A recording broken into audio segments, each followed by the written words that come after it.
자, 오늘 말씀을 보겠습니다. 갈라디아서 2장 20절 다 같이 한 절입니다. 다 같이 봉독하겠습니다. 시작. 내가 그리스도와 함께 십자가에 못 박혔나니 그런즉 이제는 내가 사는 것이 아니요 오직 내 안에 그리스도께서 사시는 것이라. 이제 내가 육체 가운데 사는 것은 나를 사랑하사 나를 위하여 자신을 버리신 하나님의 아들을 믿는 믿음 안에서 사는 것이라. 아멘. 다 같이 한번 하겠습니다. 내 안에 예수님이 사십니다. 예수님이 내 안에 계십니다. 여러분, 예수님께서 내 안에 계시는 것을 여러분 알아요? 아느냐고 물었잖아요. 느끼고 있어요?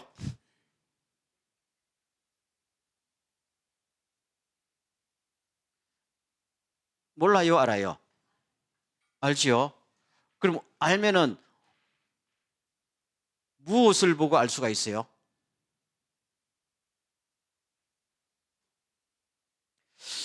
가끔 대학생들한테 유치원 문제 내면 모르더라고. 여러분이 그런 것 같아요. 너무 당연한 질문을 하니까. 그럼 저를 따르겠습니다. 어떻게 모를 수가 있을까요? 그렇죠? 너무 당연한 걸 질문하니까 여러분들이 평소에 생각지 않잖아요. 그거는 공기를 숨쉬는 것과 더불어 당연한 것이잖아요. 여러분, 우리 안에 조그마한 바이러스가 들어와도 열이 39도, 40도씩 올라가는데요. 온 우주를 창조하신 그리스도 예수께서 내 안에 계시는데 내가 그걸 느끼지 못하고 알지 못한다면은 이상한 거 아니에요? 아마 어릴 때부터 신앙생활을 하던 사람은 너무 습관이 되어서 모를 수도 있어요. 느끼지 못할 수도 있어요. 그런데 나이가 들어서 예수 그리스도를 영접한 사람들은 변화가 있었잖아요. 예수를 만나기 전, 예수를 만난 이후에 무언가 내 안에 움직임이 다르다고 느끼지요. 우리가 또 예수를 평소에 믿더라도 어떤 성령님께서 나한테 강하게 이렇게 활동하실 때가 있어요. 그때는 움직임이 다르다고요. 무슨 움직임요 하면은 생각이 다르지요. 예수 믿기 전과 예수 믿은 후에 생각이 같을까요? 틀릴까요? 오늘은 다 묵비권을 행사하는가 본데 다르지 않아요? 옛날에는 아무렇지도 않게 생각했던 것들이 이제는 뭡니까? 좀 뭔가 예민해지지 않아요? 그렇죠? 옛날에는 다른 사람한테 상처를 줘도 밤에 잠 잘 잤거든. 술 한 잔 먹고 자면 되잖아. 근데 예수를 믿은 이후에는 잠이 잘 안 오네. 아니, 내가 예민한 게 아니고 온 우주를 창조하신 예수 그리스도가 내 안에 들어와 계십니다. 아멘. 예수가 내 안에 들어와 있다는 말은 예수님이 보내신 누구? 성령 하나님이 내 안에 계시다. 영으로 계시거든요. 예수님께서 내가 가면은 누구를 보낸다? 내 대신 보혜사 성령을 보내주겠다. 내가 보내주겠다. 예수님의 영이 우리 안에 들어와 계시단 말입니다. 그럼 우리는 볼 수는 없어도 안다는 말입니다. 안다는 말은 그냥 안다는 거잖아요. 증명을 할 필요가 있어요? 내가 그냥 아는 거니까요. 그런데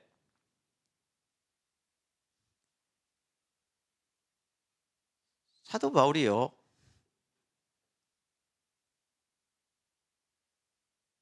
우리한테 굉장히 중요한 이 말씀을 해요. 갈라디아인들에게 편지를 쓰면서 여러분, 내 안에 예수님이 계시는 것처럼 여러분 안에도 예수님이 계십니다. 그 말을 하는 거잖아요. 그러면은 내 안에 계신 예수님께서는 지금의 나 사도 바울을 만들었습니다. 그 말이죠. 그러면 지금의 나 사도 바울은 우리가 보면은 대단한 사람이지요. 아닌가요? 온 기독교가 다 사도 바울처럼 살고 싶다. 실제로 살아라 그러면 다 기피할 것 같으면서도 그래도 저도 그랬어요. 제가 목사가 되려고 할 때 선배 목사님들이 저를 이제 면접하거든요. 교단에서 저보고 묻더라고요. 앞으로 어떤 목회를 하고 싶느냐 하더라고요. 그래서 제가 전혀 망설이지도 않고 사도 바울을 닮고 싶습니다. 그랬단 말입니다. 아니 그러면 저만 그런 생각을 갖고 있을까요? 그렇지. 오늘 많은 사람들이 사도 바울을 닮고 싶잖아요. 그러면 사도 바울에게 계시는 예수님은 사도 바울을 대단한 사람으로 만들었고 사도 바울을 통해서 엄청난 일을 하셨지요. 그러면 갈라디아 교인 여러분들 안에도 마찬가지로 동일한 예수님이 여러분 안에 계시는 줄 모릅니까? 그럼 오늘 이 자리에 있는 여러분 안에도 동일한 예수님이 계시죠? 아멘. 그런데 나의 삶과 사도 바울의 삶이 좀 다르지 않아요? 그렇죠? 그러면 여기서 질문이 있습니다. 똑같은 예수님이 사도 바울 안에도 계셨고 나 안에도 계시는데 왜 사도 바울에게 계시는 예수님은 더 위대해 보이고 더 멋져 보이고 내 안에 계시는 예수님은 지금 아무 활동도 안 하느냐? 지금 그 문제를 이야기하는 거예요. 지금 오늘 우리 크리스천 생활이 굉장히 중요한 이슈가 되는 거잖아요. 사도 바울이요 28살 정도에 예수님을 만났어요. 젊은 날이지요. 다마스커스로 예수 믿는 사람들을 체포하러 가다가 낮 12시쯤에 하늘로부터 강한 쫙 빛이 내리쬐니까 그냥 말에서 굴러 떨어진 거 아니에요. 그래서 너무 놀라가지고 누구세요? 물은 거예요. 그랬더니 나는 네가 핍박하는 예수다. 이렇게 된 겁니다. 쇼크지요, 쇼크. 쇼크지요. 그러면서 예수님께서 사도 바울에게 곧 이어서 하신 말씀이 있어요. 무슨 말씀이 일까요? 기억나요? 당신은 누굽니까? 라고 물으니까 예수님께서 딱 한마디 하셨어요. 그렇죠. 예수다 하고 그 다음에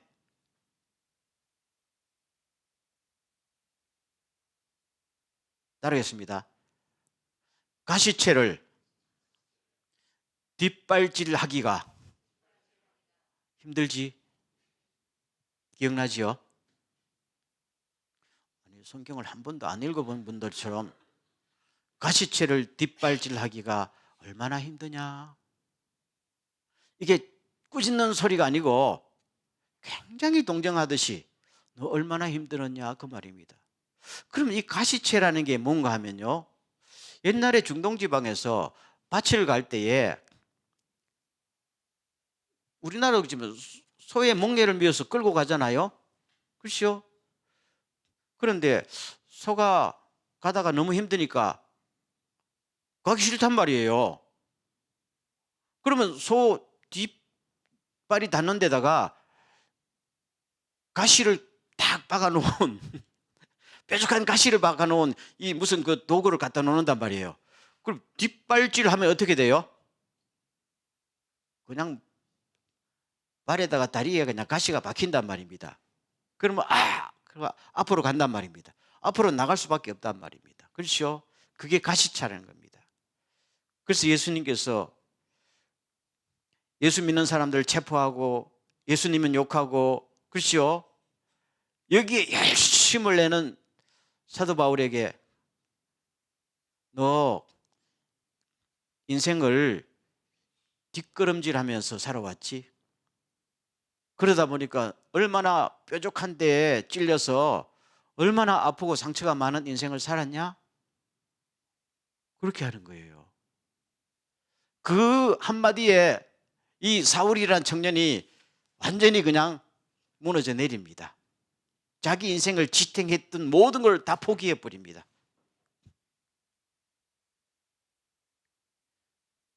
남의 이야기 듣듯이 지금 그냥 가만히 이렇게 듣는 것 같은데 그게 오늘 우리의 이야기일 수도 있습니다.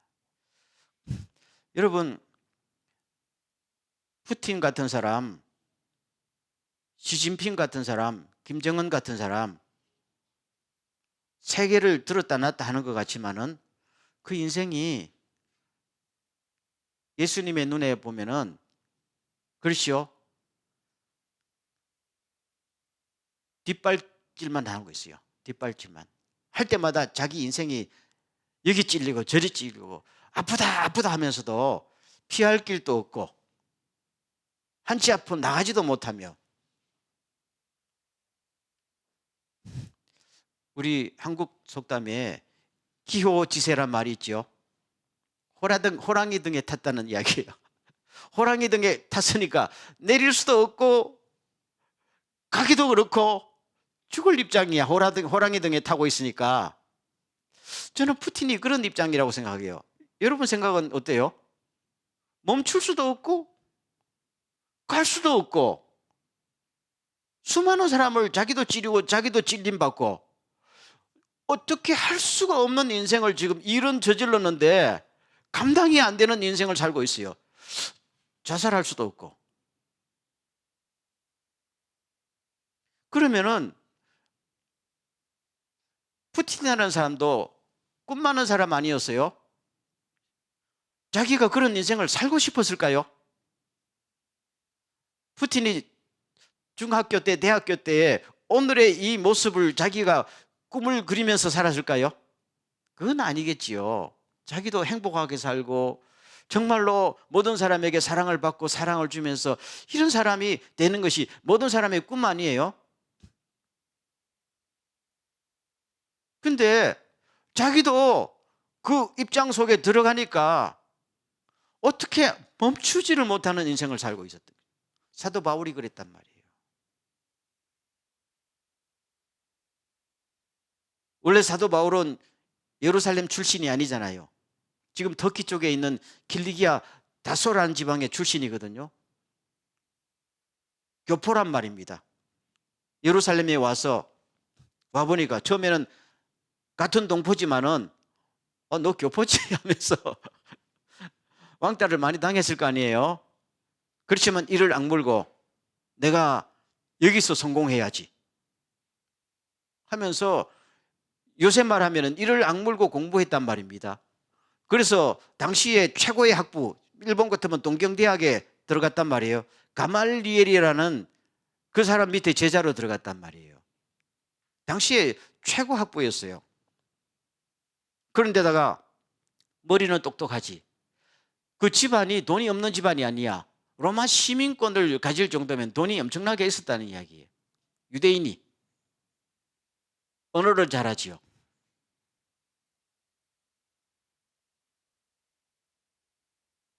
그런데 예루살렘에 와 보니까 자기보다 더 잘난 사람이 너무 많네. 그래서 내가 여기서 꼭 성공하리라 하면서 사다리를 타고 올라갑니다. 성공하려면 뭘 해야 돼요? 누가 끌어주는 사람이 있어야 되겠죠. 당시에 가장 권력자는 대제사장, 정치와 종교 권력을 한 손에 거머쥔 그 집안이 있었단 말입니다. 소위 가야바의 집안, 그 집안이 있었단 말입니다. 잘 보여야죠. 그래서 잘 보이기 위해서는 그 사람들 가려운 데를 끌고 줘야지요. 그래서 그 사람들이 싫어하는 크리스찬들을 체포해서 갖다 주면 좋겠구나 하면서 점수를 더 따려고 했단 말입니다. 자기는 그것이 살 길이었어요. 그게 성공의 길이었단 말입니다. 다른 길이 눈에 보이지 않았던 거예요. 그래서 인생을 성공하려고 자기 꿈을 달성하려고 그렇게 그것이 죽는 길인지 사는 길인지도 모르고 하다가 부활하신 예수님을 만나니까 내 인생 실패네. 후회 막심이거든요. 그렇게 열심히 했는 것이 자기를 사랑하는 예수님의 가슴에 못 박는 일이었고, 영원한 하늘나라 가서 영원히 살 사람을 잡아 죽이는 일에 앞장섰으니까 그 인생이 후회 막급 아니에요? 실패다. 그때부터 깊이 생각한 게 뭐예요? 나는 못 믿겠다는 거잖아요. 내 생각도 못 믿겠고, 내 판단도 못 믿겠고, 내 의지대로 했던 지난 28년의 인생이 내한테 아무 의미가 없었다는 걸 깨닫고 납니다. 그러면 뭐예요? 이제는 누구? 예수 그리스도. 그때부터 내 안에 예수 그리스도가 살게 해야 되겠다. 산다는 의미는 그냥 가만히 계신다는 의미 아니고 활동한다는 의미잖아요. 내 인생의 주도권을 잡고 이끌어 가시는 분은 내가 아니고 예수님이 되어야 된다 하면서 그때부터 계속 내 안에 예수님이 계십니다. 실제로 계시는 거니까. 그렇지만은 주님이 계신다 할지라도 주님이 활동을 안 하면은 그만이죠. 주님이 계신다면은 주님께서 100% 활동하실 수 있는 공간과 시간을 만들어 드려야 되겠다. 그렇게 생각하면서 살아왔단 말입니다. 지금 이 갈라디아서지요. 갈라디아서 쓸 때는 나이가 한 50대였어요. 지난 22년 동안 오직 사도 바울의 주제는 뭡니까? 내 안에 예수님이 사십니다. 그렇다면은 내 안에 계신 예수님께서 지금보다도 더 어떻게 해요? 활발하게 역사하셔서 내 인생을 이끌어 가시고 나를 통해서 당신의 모든 비전과 계획을 펼쳐나간다면은 내 인생은 뭡니까? 너무나 행복한 인생이고 과거와는 달라지는 성공적인 인생이 아니겠느냐. 그걸 확신하게 되면서 갈라디아 교인들에게도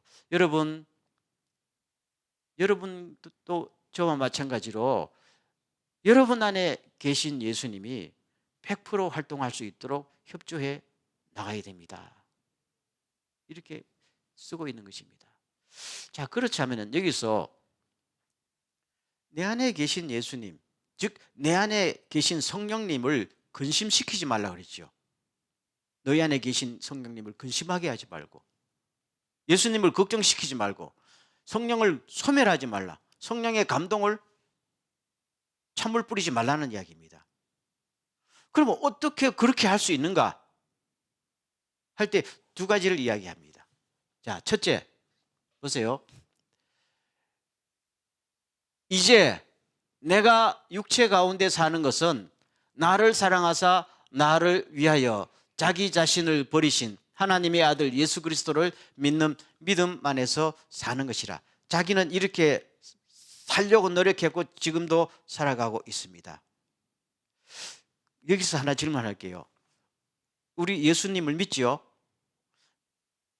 예수님을 믿는다는 거하고 지금 사도 바울이 여기서 나는 예수님을 믿는 믿음으로 산다는 거하고 좀 달라요? 같아요? 뉘앙스가 다른 것 같지요? 나 예수 믿어요. 당신 종교가 뭐예요 그럼? 나 크리스찬이에요.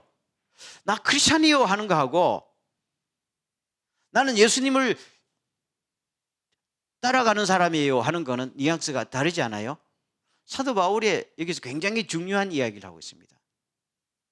오늘 우리들은 나 예수 믿어요 하는 거하고 예수님을 따라가는 거를 일치시키지 못하고 있지요. 오늘 수많은 크리스찬들이 나 예수 믿어요 하지만 절대로 예수님을 따라가지는 않잖아요. 박수만 치지 따라가지는 않는단 말입니다. 그런데 사도 바울에게 있어서는 나는 예수 믿는다는 말은 곧 누구예요? 난 예수님을 따라간다는 말입니다. 예수님을 닮는다는 것이죠. 예수님을 그냥 생각하는 거하고 실제 내 삶 속에서 예수님의 말씀대로 살려고 발버둥 치는 것은 엄청난 차이가 있다는 이야기입니다. 내 안에 예수님이 살게 모든 것을 공간을 내드린단 말은 그냥 지식적으로 예수님이 나를 구원하셨지요 이게 아니잖아요. 그 구원하신 예수님이 내 안에 계신다면 그분은 죽은 예수님이 아니고 지금도 살아계시고 온 우주를 다스리시는 능력의 하나님이라면 그분이 인격적으로 능력으로 활발하게 움직일 수 있도록 내가 그분을 따르면 될 거 아니겠어요? 그분이 주인 자리에 있고 내가 그분을 섬기는 자리에 있으면 될 거 아니겠어요? 이거를 믿는다라고 사도 바울은 이야기하고, 그걸 다시 하면 그분을 믿는 믿음 안에서 삽니다. 근데 그분이 누구예요? 나를 사랑하사 자기 목숨을 나한테 주신 분이라면 따르지 못할 이유가 어디 있습니까? 아멘. 나보다 나를 더 잘 알고 나보다 내 인생을 더 사랑해 주시고 내 모든 것을 인도하시는 그분에게 안심하고 모든 주도권을 맡기지 못할 이유가 없지 않느냐? 바로 그 말입니다. 여러분의 인생을 예수님께 맡기지 못할 이유가 있을까요? 없을까요? 없단 말입니다. 그런데도 우리는 가끔 맡기지 못해요. 맡기지 못해요. 왜 그런가 하면은 여기 나옵니다. 내가 그리스도와 함께 십자가에 못 박혔나니. 십자가에 못 박히면 어떻게 돼요? 죽는단 말입니다. 사도 바울의 표현대로 우리의 옛사람이 아직 죽지 않기 때문에 예수가 살지 못하는 겁니다. 내가 죽어야 예수가 사는 거 아니에요? 근데 내가 아직도 안 죽고 있으니까 예수님이 활동하지 않는 겁니다. 여기서 죽는다 안 죽는다는 말은 그냥 죽는다 그런 말이 아니고, 살았다는 말은 내가 주도권을 잡고 내 뜻대로 한다는 것이고, 죽는다는 말은 뭐예요? 내 욕심과, 그렇죠? 나의 모든 그것을, 내 인생을 이제까지 실패로 이끌었던 나 자신을 갖다가 비워낸다는 거잖아요. 비워야 주님이 계시는 것이니까요. 여러분, 사도 바울의 입버릇처럼 강조하는 말이 나는 예수와 함께 십자가에 죽었고 예수님과 함께 부활했습니다. 아멘. 그것이 수도 없이 이야기해요. 수도 없이 신약 성경에 보면요. 아니 그게 도대체 무슨 말인가 하면은 제가 이 말씀을 소개해 드릴게요.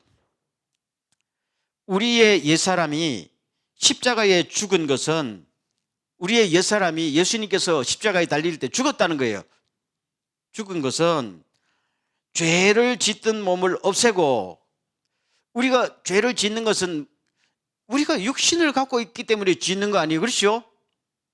육신이라는 것은 내 생각과 모든 나 자신을 갖고 있기 때문에 짓는 거란 말입니다. 그런데 내 옛사람을 십자가에 예수님과 함께 못 박았으면은 죄를 짓는 육신이 없어졌으니까 죄에서 해방되는 거잖아요. 이제는 죄를 지을 필요가 없고 죄의 명령을 들을 필요가 없는 상태가 자유하게 됐다는 말입니다. 그래서 죄를 짓던 몸을 없애고 다시는 죄의 노예로 살지 않게 하시려는 하나님의 은혜임을 왜 모릅니까? 굉장히 중요한 말씀을 하고 있는 것입니다. 그러면서 한마디를 더 합니다. 로마서 6장 11절에는 여러분, 그러므로 여러분 자신을 죄에 대해서는 죽은 자로, 그리고 그리스도 예수 안에서는 살아있는 사람으로 여기십시오라고. 여기십시오란 말은 뭡니까? 그렇게 생각을 바꾸세요, 그 말입니다. 사실이니까요. 한국에 있다가 여러분 일본에 왔죠? 그러면 일본에 와 있으면은 우리는 일본에서 적응하고 살기 위해서는 뭘 해야 돼요? 일본말을 배워야 되겠구나. 일본의 문화를 배워야 되겠구나. 일본의 법을 지켜야 되겠구나. 이 생각을 바꿔야 돼요, 안 바꿔야 돼요? 바꿔야 돼요. 일본에 와 있으면서도 일본말 안 배우고, 그렇죠? 맨날 한국어 근심만 먹고 한국말만 하면은 일본에서 살아갈 수가 있어요? 없단 말입니다. 그러면 말을 배우고 문화를 배우기 전에 뭘 해야 돼요? 나는 일본에 사는구나. 그렇죠? 나 한국에 안 살고 일본에 사는구나. 생각을 바꿔야 돼요. 생각을 바꿔야 그 다음에 행동이 따라오는 거잖아요. 사도 바울이 우리한테 이렇게 말합니다. 우리가 예수님이 십자가에 달릴 때 죽었다잖아요. 나는 그런 적이 없는데요. 여러분 그런 기억이 있어요? 예수님께서 십자가에 달릴 때 여러분 죽었다는 기억이 있어요, 없어요? 없잖아요. 태어나지도 않았는데. 그렇지만 사도 바울은 큰 하나의 원리를 이야기합니다. 아담이 죽을 때 우리가 다 같이 죽었던 것처럼 예수님이 죽을 때 같이 죽고 다 같이 살았습니다. 하나의 대표자라서 우리는 거기에 묶여있는 공동체란 말입니다. 그렇지만 내가 경험하지 않았어도, 그렇죠? 그렇게 생각을 바꾸세요 바랍니다. 사실이니까요. 조금 더 쉽게 이야기할게요. 내가 전쟁에 참가했죠. 참가했는데 내가 적군 한 명하고 꼭 싸워서 내가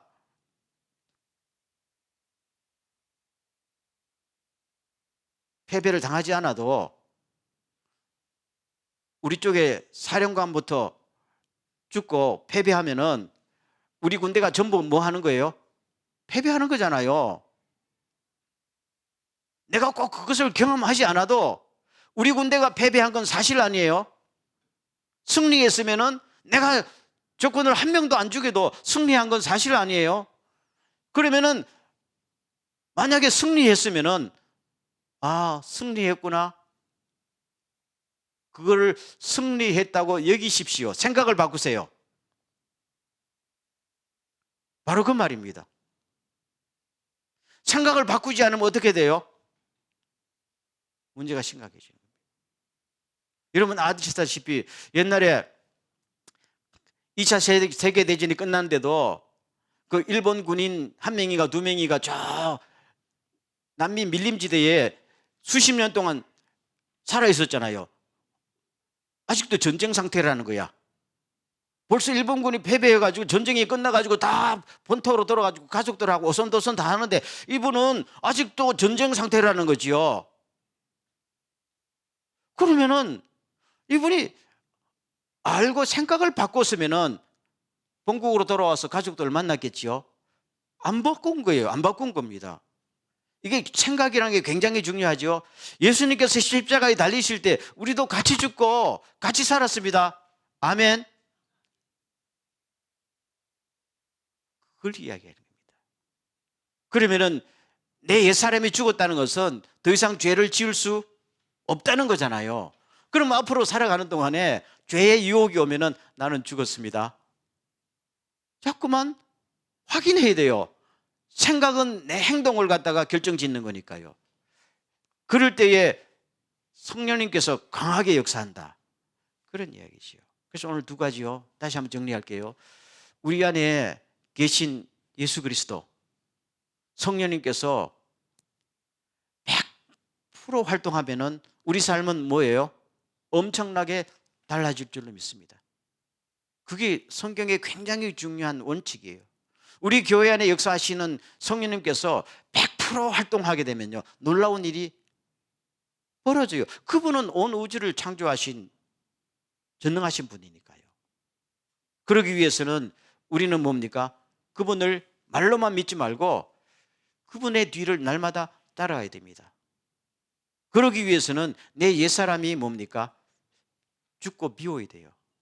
그래서 항상 하나님께서 내 삶 속에 언제든지 개입하셔서 활동하고 나를 이끌어갈 수 있도록 내가 뒤로 물러나줘야 된다. 그것이 뭡니까? 내 안에 예수 그리스도를 살게 하는 에티켓이다 이 말이에요. 에티켓이다. 하나님, 성령님, 예수님은 인격적이거든요. 인격적이에요.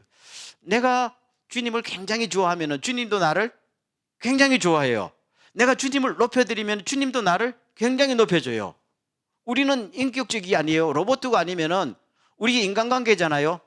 만약에 여러분이 저를 갖다가 목사님은 참 사람 좋습니다 그러면 나는 뭡니까? 기분이 나빠질까요? 좋아질까요? 좋아지지요. 좋아지면 내가 막 힘을 얻어가지고 나를 누가 칭찬해? 저분이 나를 칭찬해. 그럼 나도 저분한테 진심으로 칭찬하고 싶은 마음이 있어요, 없어요? 있으면 상승 효과가 일어나서 서로 좋은 관계 들어가면서 서로 힘을 받는 사이잖아요. 근데 그 분이 전능하신 예수 그리스도라면은 우리가 손해 볼까요?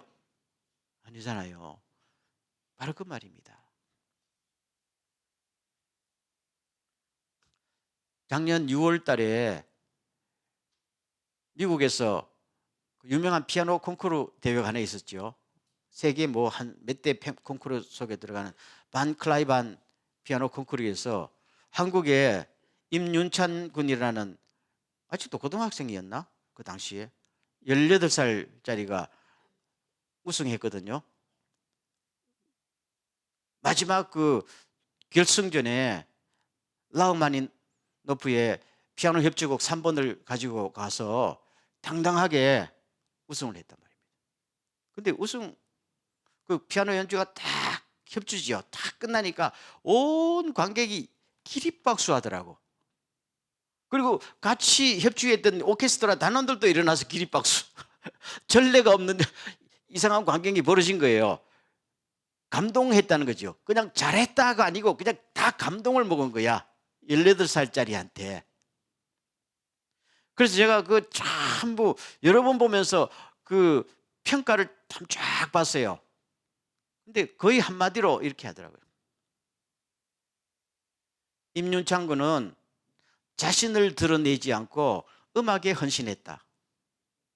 그게 주된 이유였더라고요. 참 대단하지요? 보통 피아노 협주가 가면은 피아노가 스포트라이트를 받잖아요. 그러면은 내가 얼마나 이 피아노 실력이 뛰어난지 이걸 그냥 자꾸 어필하려고 노력하는 피아니스트들도 엄청나게 많고, 이번 기회에 내가 이 무대를 통해서 성공하리라 하는 성취욕에 뛰어난 사람들도 있는데, 임윤창 군에게는 그게 보이지 않고 오로지 라흐마니노프가 작곡한 그 음악 정신을 구현해내는데 자기 모든 걸 갖다가 바쳤다. 그 이야기예요. 그래서 심사원들도 오늘 결승에 올라온 사람 중에 가장 이기적이지 않았다. unselfish했다라고 평가했어요. 그래서 그거를 오늘 우리의 주제와도 가만히 관련시켜 보면은 임윤창 군이 자기는 죽이고 음악을 살렸다. 아멘. 어떻게 18살짜리가 글을 쓰느냐고 다 이구동성으로 지금 코멘트를 하더라고요. 60살 먹은 노장도 아닌데 간단해요. 자기보다 음악을 살리려고 노력했다. 그럼 오늘 우리가, 그렇죠? 사도 바울이 했던 그 의미 알지요? 내 안에 예수님이 사십니다. 아멘. 내 안에 예수님이 사십니다는 거야.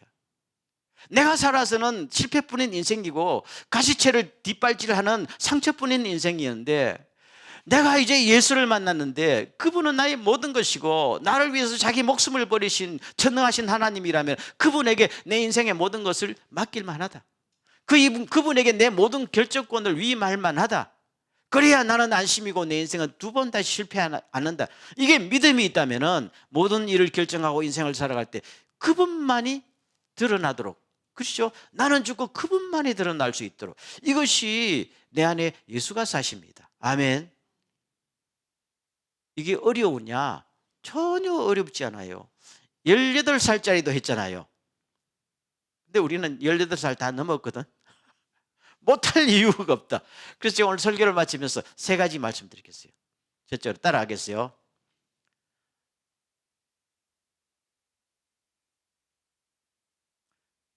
예수님, 저는 예수님이 자랑스럽습니다. 진짜예요? 예수 믿는 것이 자랑스럽고, 그렇죠? 예수님의 말씀에 순종하는 것이 자존심이 상하는 것이 아니라 너무 기쁘고 예수님이 자랑스럽습니다. 이게 진심이 되기를 기도하십시오. 주님, 저는 예수님이 제일 자랑스럽습니다. 내 안에 계셔 주셔서 너무너무 나는 감사하고 자랑스럽습니다. 2번째 따라하겠습니다. 주님을 명예롭게 해드리겠습니다. 명예롭게 한다는 말 알지요? honor Jesus Christ. 내 안에 계신 예수님을 최고로 대접을 해드리단 말입니다. 자랑스러우니까. 에베소서 6장에 보면은 사도 바울이 그랬잖아요. 내 부모를 공경하라 라고 말했죠. 이 공경하라는 것을 영어 단어로 honor라고 표현했어요. honor your parents. 그러면은 같은 사도 바울이 갈라디아를 썼거든요. 같은 단어를 썼단 말이에요. 근데 부모를 공경하라는 말은 부모한테 용돈 주고, 그렇죠? 뭐 맛있는 거 사드리고, 이것이 효도가 아니고, 최대의 효도는 아버지, 제가 아버지의 아들이 된 것이 너무 자랑스럽습니다. 그렇죠? 저의 부모가 된 것을 가장 명예스럽게, 가장 뿌듯하게 제가 해드리겠습니다. 이게 효도 아니에요? 아이고, 내가 대통령이 되고 보니까 지게꾼 하던 우리 아버지가 좀 창피스럽네요. 그러면 아무리 돈을 갖다가 용돈 들여도 아무 소용없는 거잖아요. 사람은요, 인격이 있어요. 예수님도 인격이 있죠. 우리 인격은 예수님을 닮았으니까. 내 안에 계신 예수님께서 내 안에 계신 것이 가장 뭡니까? 명예스럽도록 해드리라고요. 내가 김혜규 안에 살게 된 것이 나는 천만 행복하구나. 후회가 되지 않는다. 그렇잖아요. 괜히 아니 저 인간 안에 들어갔더니 맨날 치만 얼굴 드러내고 나는 진짜 오실에 뒤로 갖다 밀어놓고, 그러면 예수님이 영광을 받으실까요? 아니잖아요. 항상 주님을 명예스럽게. 세 번째, 예수님 지금보다 더 주님을 사랑하게 하옵소서. 모든 것이 사랑에 있으니까 사랑해야 되는 거거든요. 세 마디입니다. 주님을 자랑합니다. 주님을 명예스럽게 하겠습니다. 주님을 더욱 사랑합니다. 요 세 마디가요, 아무것도 아닌 것 같은데 그냥 입속에만 이렇게 꾹 넣지 말고 자주자주 중얼거리세요. 말을 하는 것과 말을 안 하는 것은 틀립니다. 하나님은 우리의 모든 생각과 마음을 다 읽어요. 그렇지만 내가 고백하는 거하고 고백 안 하는 거는 차이가 있어요. 예수 믿을 때 입으로 고백하라고 그랬잖아요. 입으로 고백하면은 이웃 사람이 듣고 사탄도 듣고 나도 듣거든요. 그러면서 점점 내 생각이 바뀌어지는 놀라운 기적이 일어난단 말이에요. 여러분은 누구 사랑하면은 꼭 담불고 같이 밥만 먹어요? 그래서 사랑이 성립되고 결혼까지 가겠어요? 사랑하게 되면은 나 사랑해요, 사랑해요, 사랑해요. 하루에도 수십 번씩 고백하잖아요. 저절로 나오잖아요. 그렇죠? 우리가 주님을 사랑하면은 늘 주님, 오늘 또 주님을 나의 자랑거리로 생각합니다. 내가 예수 믿게 된 것이 너무 행복하고 자랑합니다. 처음에는 마음이 없더라도 사실이잖아요. 그럼 자꾸 이야기하세요. 싱크대에서 일하다고 이야기하고, 그렇죠? 지하철 타고 눈 감고 할 때다 주님, 내가 주님을 믿게 된 것이 참 자랑스럽습니다. 저도 주님을 자랑스럽게 해드리겠습니다. 그리고 오늘보다 내일은 더욱더 주님을 사랑할 수 있도록 저를 인도해 주시오. 아주 심플하지요. 40일 금식기도 하라는 거 아니야. 그렇게 어려운 거 아니에요. 어려운 거 같으면 성경에서 말도 안 해요. 그렇죠? 여러분 재산 다 팔아가지고 다 어디 바치고 여러분은 맨날 빈털터리에 대해서 살아는 그런 것도 아니에요. 아주 간단하고 딱 세 마디요. 한 번만 더 하고 마치겠습니다. 주님이 자랑스럽습니다. 주님을 명예롭게 해드리고 싶습니다. 주님을 더 사랑합니다.